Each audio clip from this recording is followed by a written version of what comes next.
होगी। हेलो दोस्तों, एक बार आपका फिर से स्वागत है फिजिक्स क्लासेज में, जिसकी अपनी एक क्लास हो चुकी है। आज अपनी फिजिक्स की सेकंड क्लास है।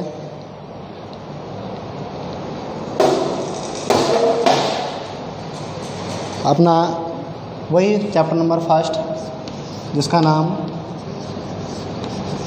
विद्युत आवेश। कल अपन ने आवेश के बारे में जाना, आवेश की डेफिनेशन को पढ़ा, आवेश के कई सारे मात्रकों को देखा, साथ ही साथ आवेश कितने प्रकार के होते हैं, आवेशों के प्रकारों को जाना। ठीक है, तो एक बार मैं आपका फिर से रिवाइज करा देता हूँ। वही इम्पोर्टेंट चीज़ मैं रिवाइज करवा रहा हूँ जो हमारी डेफिनेशन टाइप में अपनी बन सकती है। सबसे पहले मैं बात करूँ आवेश की परिभाषा की। आवेश की मैंने कल आपको दो परिभाषाएं लिखाई हैं। परिभाषा नंबर फर्स्ट, किसी वस्तु का वह गुण जिसके कारण वह अन्य छोटी छोटी वस्तुओं को आकर्षित करने लग जाती है, तो उसके आकर्षण करने का गुण ही क्या कहलाता है? आवेश कहलाता है। या दूसरा, अपन इसकी सेकंड परिभाषा के बारे में बात करें तो इसकी दूसरी परिभाषा क्या बनेगी? किसी वस्तु का वह गुण जिसके कारण विद्युत एवं चुंबकीय प्रभाव उत्पन्न होता है, क्या कहलाता है? आवेश कहलाता है। इसके साथ कल अपन ने आवेशों के प्रकार देख लिए थे। आवेशों के जो प्रकार होते हैं वो कितने?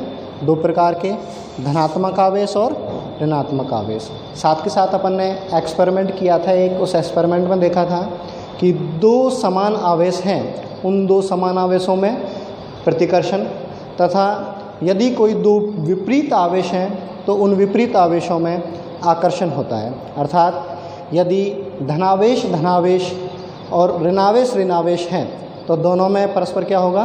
प्रतिकर्षण होगा। और यदि एक धनावेश और एक ऋणावेश है तो उनमें क्या होगा? आकर्षण होगा। अब यहाँ से आगे अपन नेक्स्ट टॉपिक स्टार्ट कर रहे हैं। अगला टॉपिक है अपना आवेश को उत्पन्न करने की विधियाँ। आवेश उत्पन्न करने की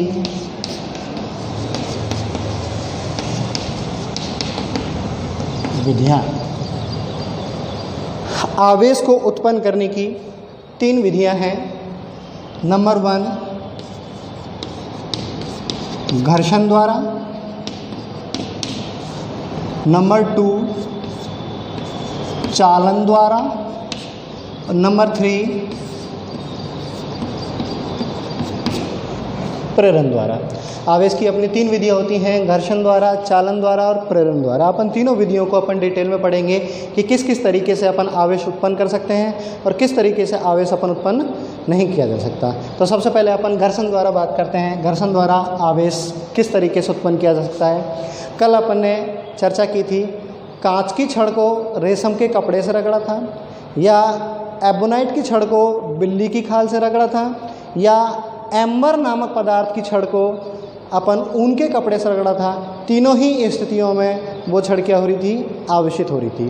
किसी पे ऋणावेश आ रहा है और किसी पे धनावेश आ रहा है। तो कुल मिला के अपन तीनों से कंक्लूजन निकाल सकते हैं। जब अपन दो वस्तुओं को परस्पर रगड़ते हैं तो एक वस्तु से इलेक्ट्रॉन निकलकर दूसरी वस्तु पर चले जाते हैं। जिस वस्तु से इलेक्ट्रॉन निकलते हैं वो धनात्मक तथा जिस वस्तु पर इलेक्ट्रॉन चले जाते हैं वो ऋणात्मक हो जाती है। और इस तरीके से हमें धनावेशित एवं ऋणावेशित दोनों अलग अलग वस्तुएं प्राप्त हो जाती हैं। तो हमने देखा ये कौन सी प्रक्रिया के अंतर्गत आता है? घर्षण द्वारा। तो अपन इसमें इसी तरीके से लिखेंगे, जब किन्हीं दो वस्तुओं को परस्पर रगड़ा जाता है तो एक वस्तु धनावेशित तथा दूसरी वस्तु ऋणावेशित हो जाती है। इसका कारण है कि एक वस्तु से इलेक्ट्रॉन निकलकर दूसरी वस्तु पर चले जाते हैं। जिस वस्तु से इलेक्ट्रॉन निकलते हैं वो धनावेशित तथा जिस वस्तु पर इलेक्ट्रॉन आ जाते हैं वो ऋणावेशित हो जाती है। ये प्रक्रिया अपनी क्या हुई? घर्षण द्वारा आवेशन की प्रक्रिया है। अब हम पॉइंट नंबर सेकंड की ओर चलते हैं। पॉइंट नंबर सेकंड अपना चालन द्वारा। सबसे पहले अपन चालन को समझते हैं कि ये चालन होता क्या है। अपन इसके लिए पदार्थों की बात करते हैं। पदार्थ जो होते हैं तीन तरीके के होते हैं। वो तीन तरीके के कौन कौन से? कुछ कुचालक होते हैं, कुछ चालक होते हैं और कुछ अर्धचालक होते हैं। सबसे पहले अपन कुचालक पदार्थों की बात करते हैं। कुचालक पदार्थ कौन से हैं? सीधे सीधे कहेंगे, कल जैसे अपन ने देखा कि आवेश का प्रवाह, इसका मतलब क्या है? आवेश का प्रवाह मतलब है धारा का प्रवाह होना। तो अपन ऐसे ऐसे कहें कुचालक, इसका मतलब जो अच्छे चालक नहीं है, इसका मतलब जिनमें धारा का प्रवाह नहीं हो रहा है वो कौन कहलाते हैं? कुचालक कहलाते हैं। दूसरा अपन एग्जाम्पल देख लें, चालक नाम ही स्पष्ट कर रहा है, वे पदार्थ जिनमें विद्युत धारा का चालन बहुत अच्छे तरीके से होता है क्या कहलाता है? चालक कहलाता है। या अपन हम यहाँ पर धारा नाम लेके दूसरा नाम ले सकते हैं आवेश, क्योंकि हमारा पूरा जो चैप्टर चल रहा है वो किस में? आवेश में चल रहा है। तो अपन यहाँ पर कहेंगे वे पदार्थ जिनमें आवेश का चालन होता है क्या कहलाते हैं? चालक कहलाते हैं। ठीक है। तीसरा अपना आता है अर्धचालक। अर्धचालक का मतलब होता है ना तो वो चालक है और ना ही वो कुचालक है, इसका मतलब बीच की अवस्था है। बीच की अवस्था के लिए अपन कहेंगे वे पदार्थ जिनमें चालकता का मान कुचालकों से तो ज़्यादा और चालक से कम होती है, ये क्या कहलाते हैं? अर्धचालक कहलाते हैं। वे पदार्थ जिनमें चालकता का मान कुचालकों से ज़्यादा और चालकों से कम होती है, अर्धचालक कहलाते हैं। अपन इनके एग्जाम्पल देख लेते हैं। इनके एग्जाम्पल के तौर पे सबसे अच्छे कुचालक पदार्थ की अपन बात करें, कुचालक पदार्थ के लिए अपन कहें हीरा। हीरा जो है वो कैसा है? कुचालक पदार्थ है। या और एक इस तरीके की कंडीशन देखें जो हम घरों में उपयोग में लेते हैं। घरों में उपयोग में आने वाली वस्तुओं के रूप में अपन लकड़ी को बोल सकते हैं। लकड़ी जो है वो यहाँ पर कैसी है? कुचालक पदार्थ के रूप में आती है।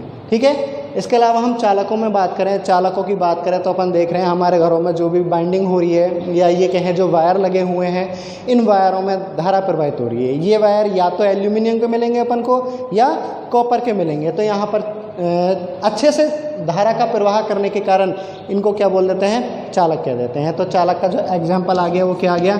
एल्यूमिनियम आ गया या कॉपर आ गया। ये तो आ गया अपना धातु के रूप में। अगर अपन नॉर्मली बोलें तो हम मनुष्य का शरीर भी जो है वो कैसा है?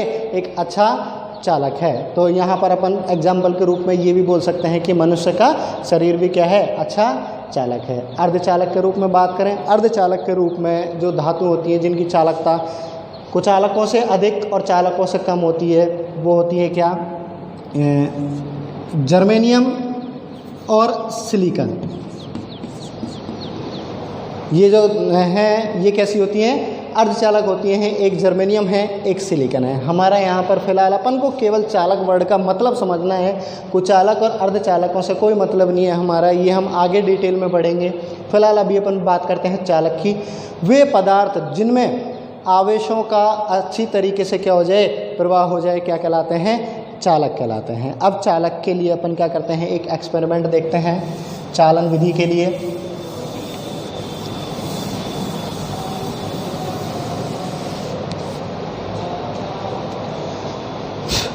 इस एक्सपेरिमेंट के लिए अपन क्या करते हैं? सबसे पहले अपन इसको परिभाषित करेंगे।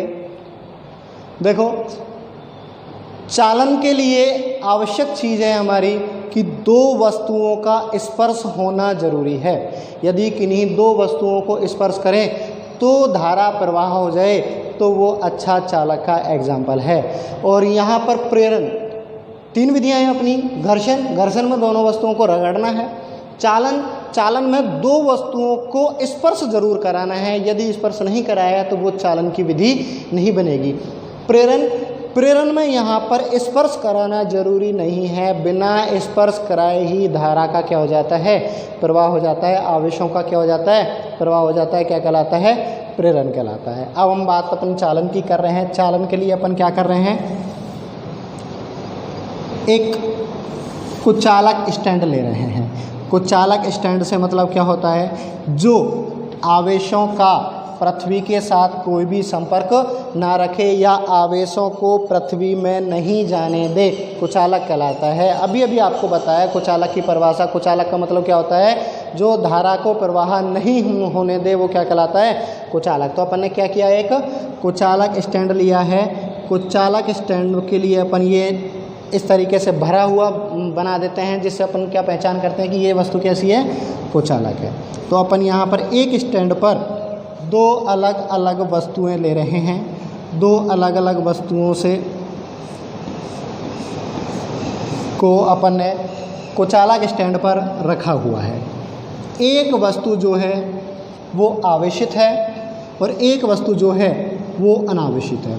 आवेशित के रूप में अपन सुविधा के अनुसार इस पर क्या मान रहे हैं, धनावेश मान रहे हैं। अपन धनावेश कब ला सकते हैं, कल अपन ने देखा था, यदि कांच की छड़ को रेशम के कपड़े से रगड़ दिया जाए तो उस स्थिति में कांच की छड़ पर क्या आ जाते हैं, धनावेश आ जाते हैं। तो अपन ने उसी तरीके से इसको क्या कर लिया, धनावेशित कर लिया। और ये अपनी जो है वो कैसी है, अनावेशित है, अर्थात आवेशित नहीं है। मैं यहाँ पर लिख देता हूँ, ये वही अपन चित्रों के माध्यम से पढ़ेंगे। अपना ये है जो कौन सा, चित्र नंबर ए है, और ये अपना जो है कैसा है, आवेशित गोला है।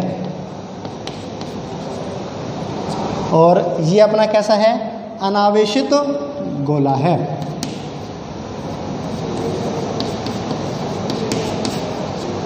चित्र नंबर बी में क्या करते हैं, अपन वही कुचालक स्टैंड रखते हैं और उस कुचालक स्टैंड पर इन अनावेशित एवं आवेशित को परस्पर क्या करा देते हैं, स्पर्श करा देते हैं। जब इन अनावेशित एवं आवेशित दोनों को परस्पर स्पर्श करा देते हैं तो उस स्थिति में आवेशों का क्या होने लग जाता है, प्रवाह होने लग जाता है। और आवेशों का प्रवाह कहाँ से होगा, जहाँ पर आवेश हैं उससे दूसरी वस्तु पर आवेश स्थानांतरित होने लग जाते हैं। बाकी की कंडीशन अपनी वही है, हमारा जो स्टैंड है वो कैसा है, कुचालक ही है। ये पहले आवेशित था, यहाँ से आवेश निकलकर अपने इस दूसरे वाले गोले की ओर स्थानांतरित होते हैं। ये वो कंडीशन है अपनी मुख्य कंडीशन, जिसमें अपन ने कहा था कि हमें उसमें क्या कराना है, स्पर्श जरूर कराना है। जब ये वाली अवस्था आती है तो ये गोले से एक एक आवेश यहाँ ट्रांसफ़र होता है। वो ट्रांसफ़र कब तक होंगे, जब तक दोनों गोलों पर आवेशों की संख्या कैसी ना हो जाए, समान हो जाए। ठीक है, तो अपन सुविधा के अनुसार इसी तरीके से कर रहे हैं। माना कुछ आवेश इधर आ गए और कुछ आवेश इधर आ गए। ठीक है, फिर अपन सुविधा के अनुसार इन दोनों गोलों को वापस से क्या कर देते हैं, अलग अलग कर देते हैं। जब हम दोनों गोलों को अलग अलग करेंगे तो उस स्थिति में अपन को क्या मिलेगा,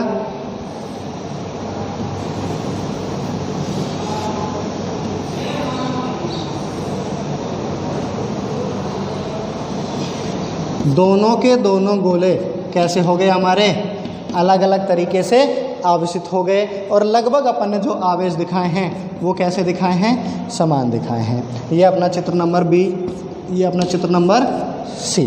दोबारा हम बात करते हैं, हम बात कर रहे हैं आवेश उत्पन्न करने की विधियाँ। विधि नंबर फर्स्ट मैंने बता दिया, विधि नंबर सेकंड चल रही है। वो सेकंड विधि कौन सी, अपनी चालन द्वारा। और चालन द्वारा विधि में आवश्यक कंडीशन है, परिभाषित करेंगे, जब किसी आवेशित एवं अनावेशित वस्तुओं को स्पर्श किया जाता है तो उस स्थिति में दोनों के दोनों वस्तुएं क्या हो जाती हैं, आवेशित हो जाती हैं। ये कहेंगे कि आवेश का एक स्थान से दूसरे स्थान की ओर क्या होता है, प्रवाह होता है, जिससे दोनों ही वस्तुएं क्या हो जाती हैं, आवेशित हो जाती हैं। तो इस तरीके से हमने कौन सी विधि देखी, चालन द्वारा भी क्या देखा, वस्तु आवेशित हो जाती है, ये देखा है। उसके लिए हमने क्या किया था, कुचालक स्टैंड लिया है। इस कुचालक स्टैंड, ये जो कंप्लीट है यहाँ से ये पूरा सेटअप, ये जो है वो क्या है, कुचालक स्टैंड, जिसमें मैंने ये शेडेड पोर्शन किया हुआ है, जिसमें मैंने लाइनिंग की हुई है, ये अपना क्या है, कुचालक स्टैंड। फर्स्ट वाले को अपन ने आवेशित मान लिया और आवेश के अनुसार, वैसे ही नॉर्मल मैंने यहाँ पर 6 आवेश दिखाए हैं, ऐसा ज़रूरी नहीं है अपन 6 लेना है, 8 ले लीजिए, 10 ले लीजिए, लेकिन उस हिसाब से सम संख्या में लेना है जिससे अपन क्या कर सकें, कैलकुलेशन थोड़ी सही से कर सकें। ये अपना एक आवेशित गोला है, ये अपना एक अनावेशित गोला है। इन आवेशित और अनावेशित गोलों को अपन ने क्या किया, एक दूसरे से संपर्क करा दिया। ये एक विशेष कंडीशन है कि यदि हमें चालन कराना है तो चालन के लिए आवेशित एवं अनावेशित गोलों को स्पर्श कराना पड़ेगा।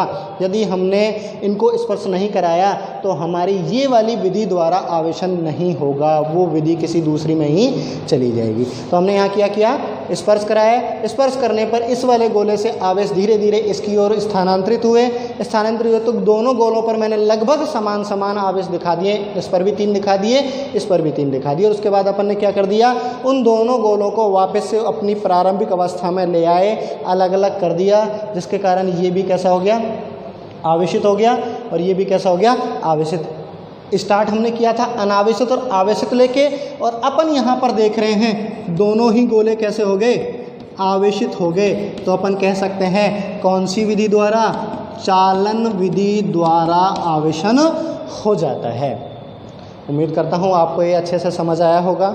ठीक है, हमने दो विधियाँ देख ली, कौन कौन सी, एक घर्षण द्वारा और दूसरी चालन द्वारा। घर्षण द्वारा आवेशन भी हमने देख लिया और चालन द्वारा आवेशन भी हमने देख लिया। अब हम तीसरे वाले प्रोसेस की ओर चलेंगे।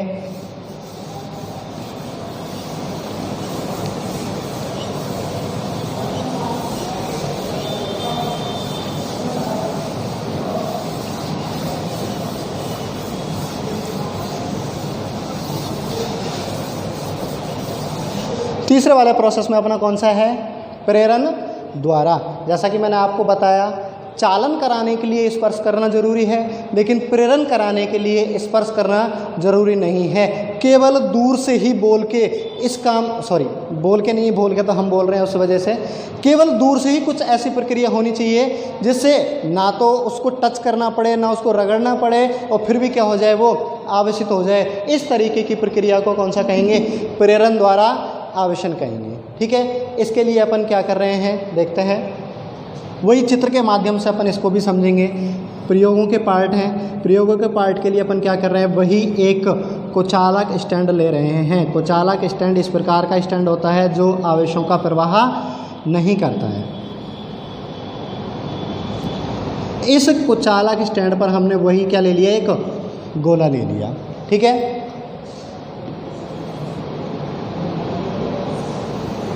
और गोला जो हमने लिया है वो कैसा लिया है, जिस पर किसी भी प्रकार का कोई भी आवेश नहीं है, अनावेशित गोला लिया है हमने। चित्र नंबर फर्स्ट में जो हमने लिया है वो कैसा, अनावेशित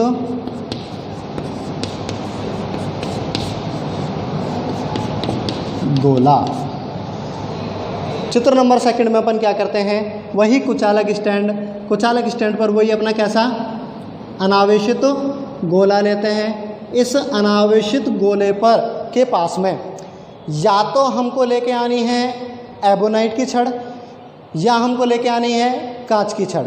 लेकिन कंडीशन ये होगी, एबोनाइट की छड़ लेके आ रहे हो तो बिल्ली की खाल से रगड़ के लेके आनी है, और यदि कांच की छड़ लेके आ रहे हो तो उसको रेशम के कपड़े से रगड़ के लेके आनी है। तो अपन सुविधा के अनुसार माना इस पर एक कौन सी छड़ लेके आते हैं, कांच की छड़ लेके आते हैं, जो ऑलरेडी किस तरीके से आवेशित होती है, धनावेशित होती है।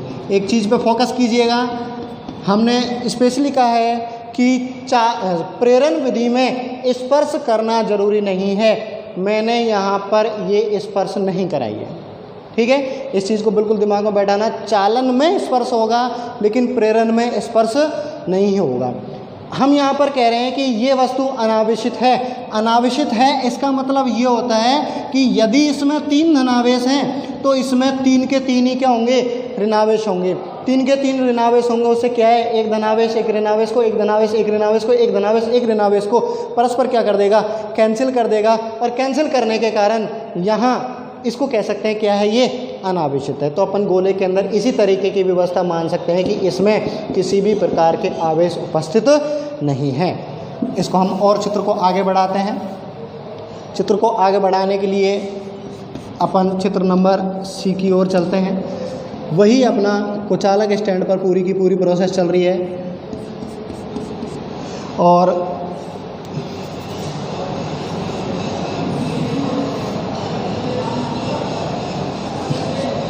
जैसे ही हम इस छड़ को इसके पास लेके आते हैं, होता क्या है, हम जानते हैं कि धनावेश धनावेश को प्रतिकर्षित करता है और ऋणावेश को आकर्षित करता है। धनावेश धनावेश को प्रतिकर्षित करता है, तो सुविधा के अनुसार ये छड़ धनावेश लिए है तो धनावेश तो क्या चले जाते हैं, दूर चले जाते हैं, और ऋणावेश जो हैं वो कैसे आ जाते हैं, पास आ जाते हैं। अगर हम गोले के अंदर की बात करें तो गोले के अंदर तो ऑलरेडी अब भी कैसा है, वो अनावेशित है, क्योंकि उसमें जितनी संख्या में ऋणावेश हैं उतनी की उतनी ही संख्या में क्या हैं, धनावेश हैं। और धनावेश और ऋणावेशों की संख्या समान होने के कारण यहाँ पर ये एक दूसरे को कैंसिल करेंगे। कैंसिल करने के साथ ये एग्रीगेट बोले तो इसको हम कहेंगे ये कैसा है, अभी अनावेशित है। ठीक है, अभी भी ये गोला कैसा है, अनावेशित। छड़ को हम अपनी उसी स्थिति पर रखते हैं, आवेशित छड़ है, हम छड़ की स्थिति में चेंज नहीं कर रहे, वही दूरी बनी हुई है, लेकिन सुविधा के अनुसार हम इसको ग्राउंडेड कर देते हैं। ग्राउंडेड का मतलब होता है भूसंपर्कित। भूसंपर्कित का मतलब इसके बाह्य पृष्ठ को अपन किसी तार की सहायता से कहाँ डाल रहे हैं, जमीन में डाल रहे हैं। वो तार जो होना चाहिए वो कैसा होना चाहिए, चालक होना चाहिए।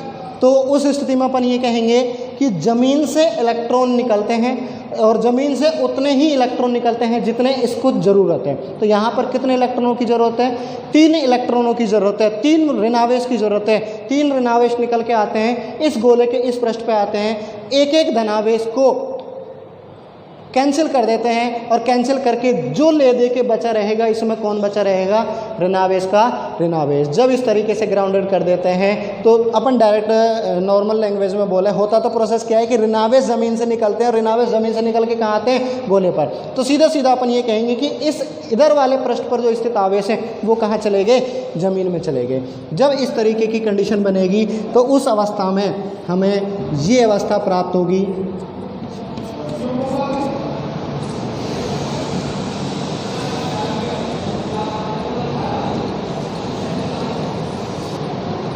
छड़ इसकी अभी भी पास ही है और छड़ अभी भी आवेशित ही है, लेकिन इसमें जो आवेश रह गए वो कौन से, माइनस रह गए। प्लस जो है वो कहाँ चले गए, ज़मीन के अंदर चले गए। या ऐसे कहें कि ज़मीन के अंदर से माइनस आए और उन प्लस से माइनस आपस में परस्पर हुए और वो क्या हुए, एक दूसरे को कैंसिल कर दिया। इस तरीके से अपना जो मिला वो क्या मिला, केवल गोले के अंदर जो रह गया वो माइनस माइनस ही रह गया। अब अपन क्या करते हैं अगली अवस्था में, अगली अवस्था के लिए अपन क्या कर रहे हैं, ये जो हम छड़ लेके आए हैं इस छड़ को क्या कर देते हैं, हटा देते हैं। जब हम इस छड़ को हटा देते हैं उस टाइम ये जो माइनस है उन पर कोई बाउंडेशन नहीं है। यहाँ तक तो अपना क्या चल रहा है कि ये जो धनावेश हैं इन ऋणावेशों को आकर्षित कर रहे हैं, ये धनावेश इन ऋणावेश को आकर्षित कर रहे हैं, ये धनावेश इन ऋणावेशों को आकर्षित कर रहे हैं। जब अपन इस छड़ को हटा देते हैं तो धनावेश ऋणावेशों को आकर्षित नहीं करते, उस टाइम केवल गोले में ऋणावेश रह जाते हैं। चूँकि ये मुक्त आवेश होते हैं और मुक्त आवेश होने के कारण ये इसमें क्या करते हैं, गति करते हैं। ये कहें अपन, ये इसमें पूरी तरीके से क्या हो जाते हैं, फैल जाते हैं। और फैलने की स्थिति में हम देख रहे हैं जो हमारी ये ई अवस्था आई है, ई अवस्था में कोई भी आवेश लेके चले हम कैसा, अनावेशित गोला, और लास्ट में हमको मिल कैसा गया, आवेशित गोला। छड़ हटाने के पश्चात जो ये आवेश है पूरे गोले में फैल गए और पूरे गोले में फैलने के कारण हमें क्या मिल गया, आवेशित गोला मिल गया। पूरे के पूरे प्रोसेस में देखें हमने कहीं भी कुछ से भी स्पर्श नहीं कराया, ये स्पर्श नहीं हुआ है, यहाँ भी स्पर्श नहीं हुआ है, यहाँ भी स्पर्श नहीं हुआ। बिना स्पर्श किए ही हमने लास्ट अंतिम वाले गोले को कैसा कर दिया, आवेशित कर दिया। तो हम यहाँ पर कह सकते हैं कि बिना स्पर्श किए किसी वस्तु को आवेशित करने की प्रक्रिया ही क्या कहलाती है, प्रेरण द्वारा आवेशन कहलाती है। तो ये है अपना प्रेरण द्वारा आवेशन। ठीक है, मैं आपको एक बार दोबारा रिवाइज करा देता हूँ। प्रेरण द्वारा आवेशन में अपन ने क्या किया है, सबसे पहले अपन चित्र नंबर फर्स्ट की बात करते हैं, एक ही बात करते हैं। उसके लिए अपन ने कुचालक स्टैंड लिया है और कुचालक स्टैंड पर अपन ने एक अनावेशित गोला रख दिया है। ठीक है, इस अनावेशित गोले से कोई फ़र्क नहीं है, बस कुचालक स्टैंड पर ये गोला रखा हुआ है। चित्र नंबर सेकंड की बात करते हैं। इस अनावेशित, वही अनावेशित गोला है, अनावेशित गोले के पास या तो आप ऋणात्मक छड़ लेके आओ, एबोनाइट के लेके आओ, वो भी बिल्ली की खाल से रगड़ के, कोई फ़र्क नहीं पड़ेगा। हम यहाँ पर कांच के लेके आए हैं। यदि जैसे हम इसमें अपोजिट प्रोसेस करें, अपोजिट प्रोसेस के अंदर क्या है, यहाँ पर अगर ऋणात्मक लेके आए तो ऋणात्मक लेके आए तो ये धनावेश हो जाएगा, ये ऋणावेश हो जाएगा, ये धनावेश रहेगा, ये ऋणावेश रहेगा। वही ग्राउंडेड में ऋणावेश चले गए, यहाँ धनावेश रहेगा, ये छड़ ऋणावेश की रहेगी तीनों ही केसों में, और फिर इस छड़ को हटा लेने पर इसमें क्या हो जाएगा, धनावेश हो जाएगा। तो विपरीत प्रकार से अपन क्या कर सकते हैं, आवेशित कर सकते हैं। प्लस लेके आए तो माइनस आवेशित कर दिया, माइनस लेके आए तो प्लस से आवेशित कर देंगे। तो अपन ने चित्र नंबर सेकंड में क्या किया, प्लस लेके आए, प्लस लाते ही गोले के अंदर समान मात्रा में धनावेश ऋणावेश है, इसका मतलब वो कैसी है, अनावेशित है। ठीक है, इन धनावेशों के कारण ऋणावेश आकर्षित होते हैं, धनावेश प्रतिकर्षित होते हैं। ऋणावेश इस छड़ की तरफ की वाली साइड में आ जाते हैं, धनावेश छड़ की तरफ के दूसरी साइड में चले जाते हैं।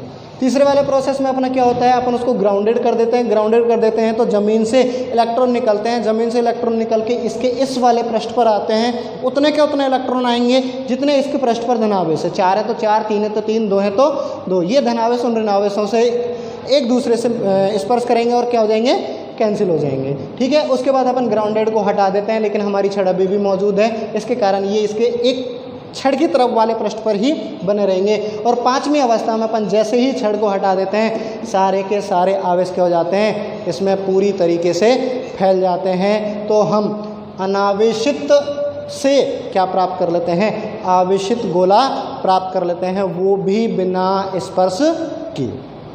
तो अपन सबसे पहले प्रेरण द्वारा आवेशन को इस तरीके से परिभाषित करेंगे। प्रेरण द्वारा आवेशन एक विपरीत प्रकार से आवेशित करने की युक्ति है।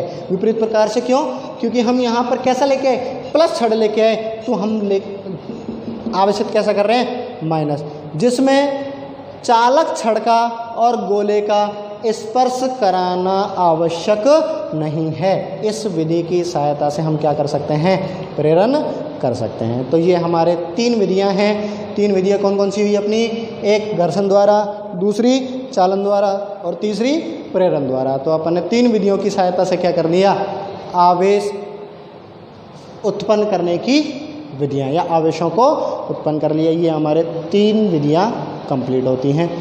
ठीक है,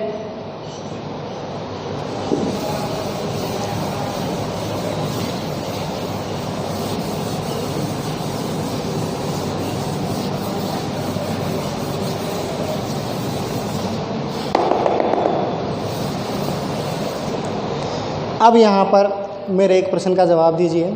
अपन तीनों के तीनों पॉइंट पढ़ लिए हमने, तो एक चीज़ अपन को ध्यान देनी है कि हम कौन से मेथड से पहचान पाएंगे या किस तरीके से पहचान पाएंगे कि आकर्षण ज़्यादा है या प्रतिकर्षण। मैं इसको एक एग्जाम्पल के तरीके से समझाता हूँ। यदि अपन ये कहें कि कोई 2 वस्तु हैं, कोई 2 वस्तु कौन कौन सी, एक वस्तु पर धनावेश है और दूसरी वस्तु पर ऋणावेश है, तो तुरंत अपन बता पाएंगे कि उन वस्तुओं में क्या हो रहा है, धनावेश और ऋणावेशों के कारण आकर्षण हो रहा है। दूसरे एग्जाम्पल में अपन लेते हैं, एक वस्तु ऋणावेशित है, दूसरी वस्तु भी ऋणावेशित है, तो तुरंत अपन क्या पहचान पाएंगे कि उसमें क्या हो रहा है, आकर्षण, सॉरी दोनों ऋणावेश नहीं है तो क्या हो रहा है, प्रतिकर्षण हो रहा है। यदि अपन एक इस तरीके के एग्जाम्पल ले लें कि एक वस्तु पर तो क्या है, धनावेश है और दूसरी वस्तु पर क्या है, कोई सा भी आवेश नहीं है, तो हम ये कहें, क्या हम इस विधि द्वारा इनको क्या कर सकते हैं,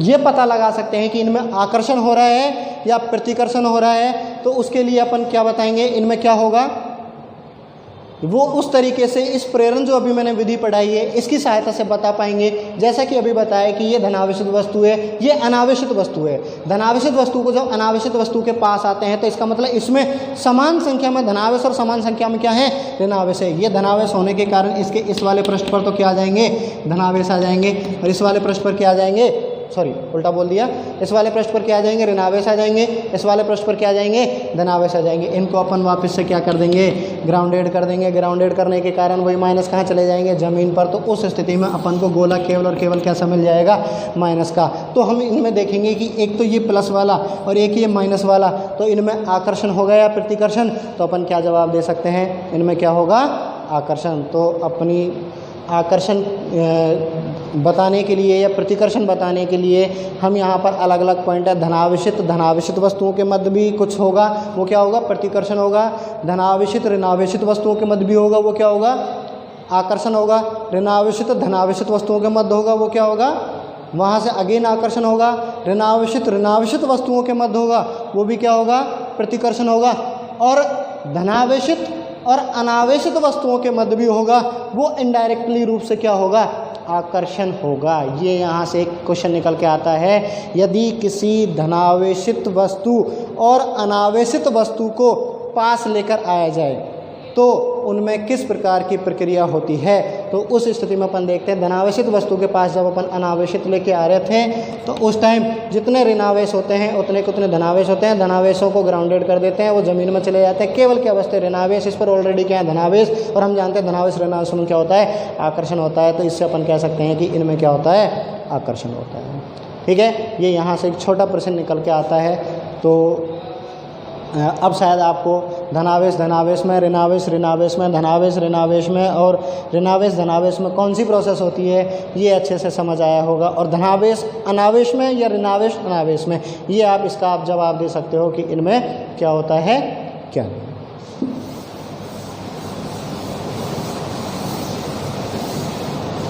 ये अपना कंप्लीट है आवेश उत्पन्न करने की विधियाँ।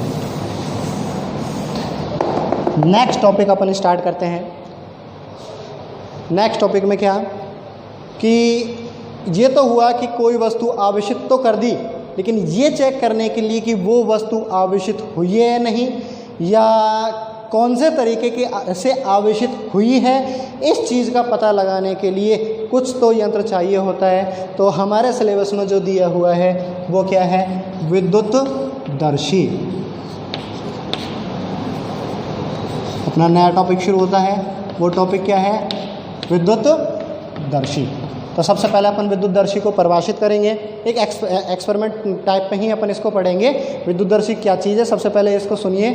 यह एक इस प्रकार की युक्ति है जिसकी सहायता से कोई वस्तु आवेशित है या अनावेशित इसका पता लगाया जा सकता है। साथ ही साथ उस पर कौन से आवेश हैं इसका भी यहाँ पर पता लगाया जा सकता है। तो उसके लिए सबसे पहले अपन विद्युतदर्शी की किसकी बनावट पढ़ते हैं। और बनावट के लिए अपन क्या करते हैं, एक कांच का जार लेते हैं।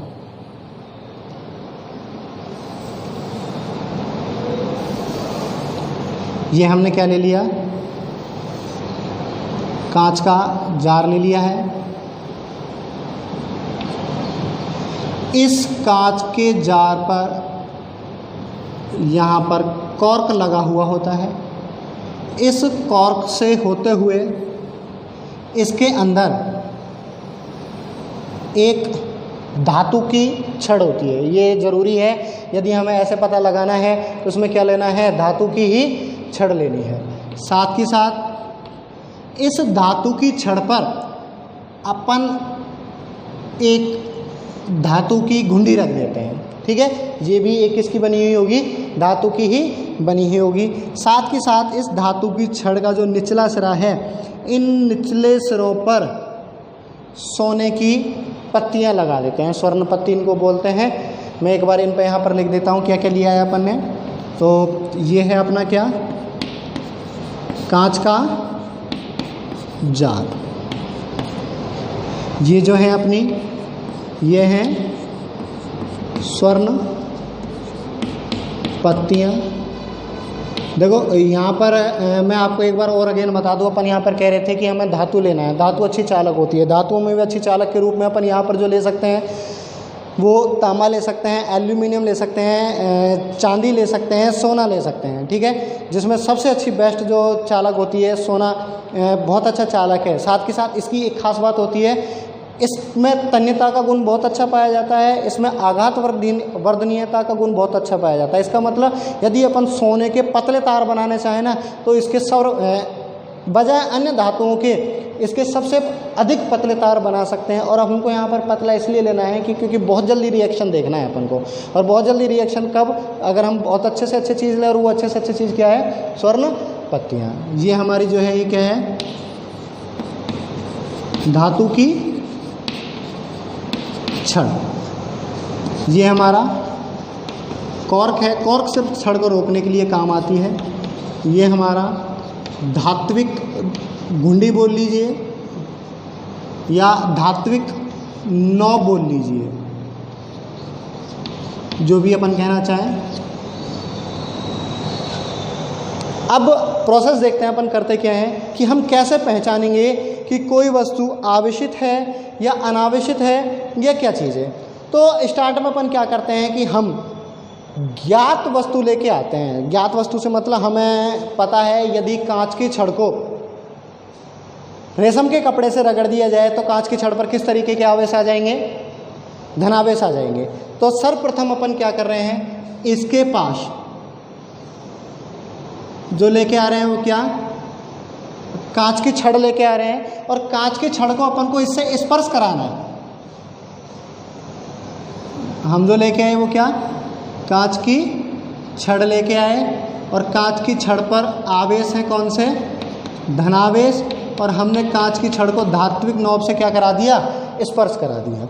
ठीक है। अब जैसा कि अपन चालन विधि में देख रहे थे, जब किसी आवेशित वस्तु को अनावेशित वस्तु से स्पर्श कराते हैं तो आवेशित वस्तु से आवेश निकल कर कहाँ जाने लगते हैं, अनावेशित वस्तु में जाने लगते हैं। ठीक है। तो उस स्थिति में अपन क्या करेंगे, यहाँ से ये धनावेश इस धात्विक नॉब, ये धातु है, ये छड़ जो है वो भी हमारी किसकी है, धातु की, और मैंने आपको बताया जो धातु होती है वो कैसी होती है, अच्छी चालक होती है। ये जो धनावेश हैं इस धात्विक नॉब से होते हुए, धातु से होते हुए कहाँ आ जाते हैं, स्वर्ण पत्तियों पर आ जाते हैं। अपन यहाँ पर कह देते हैं ये स्वर्ण पत्ती अब कैसी हो चुकी हैं, धनावेशित हो चुकी है। ये फर्स्ट कंडीशन अपन ली है। हम यहाँ पर ज्ञात छड़ लेके आए थे जिस पर हमें पता था कि इस पर कैसे आवेश हैं, धनावेश हैं। ठीक है। अब सेकंड प्रोसेस में, एक्सपेरिमेंट का पार्ट है तो सेकंड प्रोसेस में अपन क्या करते हैं, जो हमने ये छड़ ली है इस छड़ को क्या करते हैं, हटा देते हैं। ठीक है। ये आवेशित ऑलरेडी हो चुकी, इस पर कौन से आवेश आ चुके, धनावेश आ चुके हैं, पूरे के पूरे ऊपर से नीचे तक धनावेश प्रवाहित होंगे, और हमारे जो स्वर्ण पत्तियां हैं उन स्वर्ण पत्तियों पर भी कौन से आवेश आ चुके हैं, धनावेश आ चुके हैं। अब हम क्या करते हैं, कोई एक इस प्रकार की छड़ लेते हैं जिसके बारे में हमें पता नहीं है कि वो आवेशित है, वो अनावेशित है, या आवेशित है तो धनावेशित है और या ऋणावेशित है। हमें इस चीज़ के बारे में पता नहीं है कि वस्तु किस तरीके से आवेशित है, किस तरीके से अनावेशित है। माना सुविधा के अनुसार, जैसे पता तो है नहीं अपन को कौन सी है, आवेशित है या अनावेशित है, लेकिन फिर भी अपन सुविधा के अनुसार एक इस प्रकार की छड़ लेते हैं जिस पर धनावेश भी हो सकते हैं, ऋणावेश भी हो सकते हैं। मैं अभी उस पर बना नहीं रहा हूँ, कुछ भी मैं एग्जाम्पल के लिए बता रहा हूँ। माना सुविधा के अनुसार इस पर धनावेश है, अगेन धनावेश इस धात्विक गुंडी को स्पर्श कर रहे हैं, वही धनावेश जाएंगे। ऑलरेडी सुविधा के अनुसार माना हुआ है कि माना दोनों स्वर्ण पत्तियों पर कितने आवेश आए हैं, दो आवेश, केवल स्वर्ण पत्तियों पर। मैं धातु की छड़ पर बात नहीं कर रहा, स्वर्ण पत्तियों की बात कर रहा हूँ। स्वर्ण पत्तियों पर कितने आवेश आए हुए हैं, दो आवेश आए हुए हैं। जब और एक और धनावेशिता अपन लेके आएंगे तो इस पर आवेशों की संख्या क्या होगी, बढ़ेगी। बढ़ने की स्थिति में इस पर और धनावेश आ जाएगा, इस पर और धनावेश आ जाएगा। धनावेश आने की स्थिति में पहले दो धनावेश थे, अब मैंने माना कितने कितने धनावेश आ गए, तीन धनावेश आ गए। क्योंकि दो में जो प्रतिकर्षण हो रहा था और तीन में जो प्रतिकर्षण होगा वो प्रतिकर्षण अलग अलग होगा। अलग अलग होने के कारण होगा क्या कि जैसे अगर मैंने माना कि धनावेश आ रहा है तो ये पत्तियां और ज़्यादा फैल जाएंगी। अगर ये पत्तियां फैल गई तुरंत हम जवाब दे पाएंगे कि इस पर क्या है, धनावेश है। चलो अगर हम दूसरा चेंज करते हैं कि हमें नहीं पता था कि इस पर धनावेश है या ऋणावेश है। माना अब की बार वैसे तो हमें पता नहीं है कि इस पर धनावेश या ऋणावेश है, ये वाली कंडीशन है, ये वाली कंडीशन है, वही अपनी पुरानी कंडीशन पर लेके आते हैं। कितने कितने आवेश थे, दो आवेश थे। जब ऋणावेश आएंगे तब की बार इसमें से क्या प्रवाहित होंगे, ऋणावेश प्रवाहित होंगे। ऋणावेश प्रवाहित होंगे तो माना एक एक ऋणावेश आ गया, ठीक है, एक एक ऋणावेश आ गया तो अपन ऐसा कहेंगे एक धनावेश एक ऋणावेश को कैंसिल करेगा, एक धनावेश एक ऋणावेश को कैंसिल करेगा। तो बचा क्या, एक एक धनावेश बचा। पहले दो थे, अब एक एक है, तो दो की तुलना में ज़्यादा प्रतिकर्षण होगा या एक एक की तुलना में ज़्यादा प्रतिकर्षण होगा, ये बता सकते हैं। तो अभी जो बच रहा है वो कितना, एक एक बच रहा है। एक एक बच रहा है तो उनमें क्या होगा, पहले की तुलना में कम प्रतिकर्षण होगा। कम प्रतिकर्षण होने के कारण ये पत्तियाँ सिकुड़ जाती हैं। तो वही है एक्सपेरिमेंट में अपन स्टार्ट में क्या करते हैं, एक ज्ञात छड़ लेके आते हैं। ज्ञात छड़ लेके आए, माना धनावेश की लेके आए तो धनावेशित हो जाएगी, स्वर्ण पत्तियाँ थोड़ी सी फैल जाएंगी। ऋणावेशित लेके आए तो ऋणावेशित हो जाएंगी, उस स्थिति में भी थोड़ी सी फैल जाएंगी। उसके बाद अपन अज्ञात छड़ लेके आएंगे। अज्ञात छड़ धनावेशित हो सकती है, ऋणावेशित भी हो सकती है। यदि छड़ को इससे स्पर्श कराने पर ये स्वर्ण पत्तियाँ फैल गई तो धनावेशित, क्योंकि धनावेशों में होता है प्रतिकर्षण, पहले से ज़्यादा इसमें क्या हो जाएंगे, धनावेश आ जाएंगे। और अगर ये स्वर्ण पत्तियाँ सिकुड़ गई तो अपन कह सकते हैं ये वाली छड़ कैसी है, ऋणावेशित। और अगर इन पत्तियों की स्थितियों में किसी भी प्रकार का कोई भी परिवर्तन नहीं हो रहा है तो अपन कह सकते हैं ये छड़ ना तो धनावेशित है ना ही ऋणावेशित है, उस टाइम अपन कह सकते हैं ये छड़ कैसी है अपनी अनावेशित है। ठीक है, तो इस प्रयोग की सहायता से, विद्युतदर्शी की सहायता से अपन ये पता लगा सकते हैं कि जो ये छड़ लेके आते हैं वो आवेशित होती है, आवेशित है तो धनावेशित है, या धनावेशित है ऋणावेशित है, या उस पर किसी भी प्रकार का कोई आवेश नहीं है। मैं अगेन एक बार एक्सपेरिमेंट समझा देता हूँ। सबसे पहले अपन ने विद्युतदर्शी की परिभाषा के बारे में बात की। परिभाषा क्या होती है? विद्युतदर्शी एक इस प्रकार की युक्ति है जिससे किसी अज्ञात छड़ पर आवेश की स्थिति ज्ञात की जा सकती है, या आवेश का पता लगाया जा सकता है कि वो आवेशित है या अनावेशित है, किस प्रकार से आवेशित है। उसके लिए अपन ने बनावट पर अपन ये कहेंगे कि हम एक कांच का जार लेते हैं, इस कांच के जार में कॉर्क की सहायता से एक धातु की छड़ लगा देते हैं। इस धातु की छड़ के निचले सिरों पर स्वर्ण पत्तियाँ लगी हुई होती हैं। इन स्वर्ण पत्तियों और साथ के साथ इस धातु की छड़ पर एक धात्विक नॉब होती है। फिर ये तो केवल हुई क्या? बनावट। फिर अपन बात करेंगे इसकी कार्यविधि की।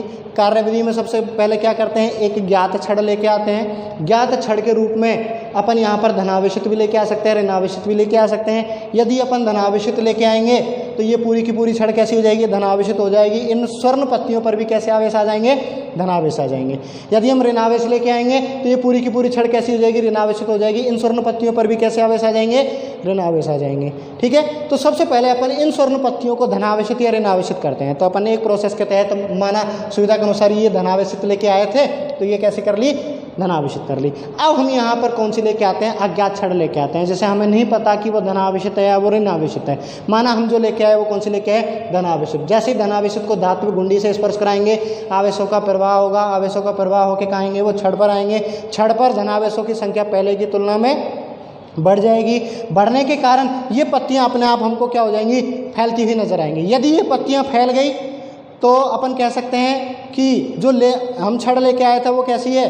धनावेशित है। यदि ये पत्तियां सिकुड़ गई तो हम कह सकते हैं वो छड़ कैसी है? ऋणावेशित है। और यदि इन पत्तियों की स्थितियों में किसी भी प्रकार का कोई भी परिवर्तन नहीं होता है तो अपन कह सकते हैं कि वो छड़ ना धनावेशित है ना ही ऋणावेशित है, वो छड़ कैसी है? हमारी अनावेशित है। इस तरीके से हम पता लगा सकते हैं कि कौन सी वस्तु कितनी आवेशित है नहीं है। ये अपना कंप्लीट होता है कौन सा टॉपिक? विद्युतदर्शी। ठीक है।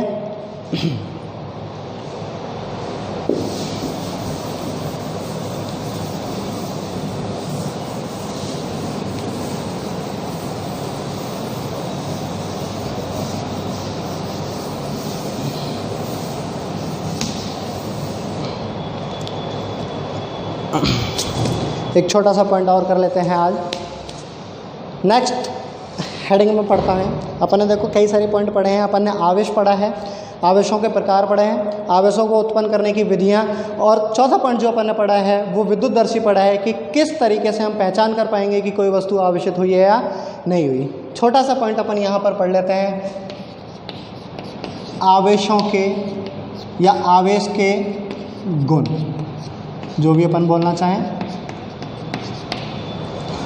सुनो, जैसा कि अपन जानते हैं आवेश की दिशा की सबसे पहले हम बात करें तो अपन जानते हैं कि आवेश की कोई दिशा होती नहीं है। और 11th में अपन स्पेशली पढ़ के आए हैं दिशाओं के तौर पर। यदि हम दिशा के आधार पर बात करें तो धनावेश और सदिश और अदिश दो राशियां होती हैं। तो अपन सबसे पहले फर्स्ट पॉइंट में यही कहेंगे कि आवेश जो हैं वो कौन सी हैं? अदिश राशियां होती हैं। विमा और मात्रा की अपन ने कल बात कर ली थी।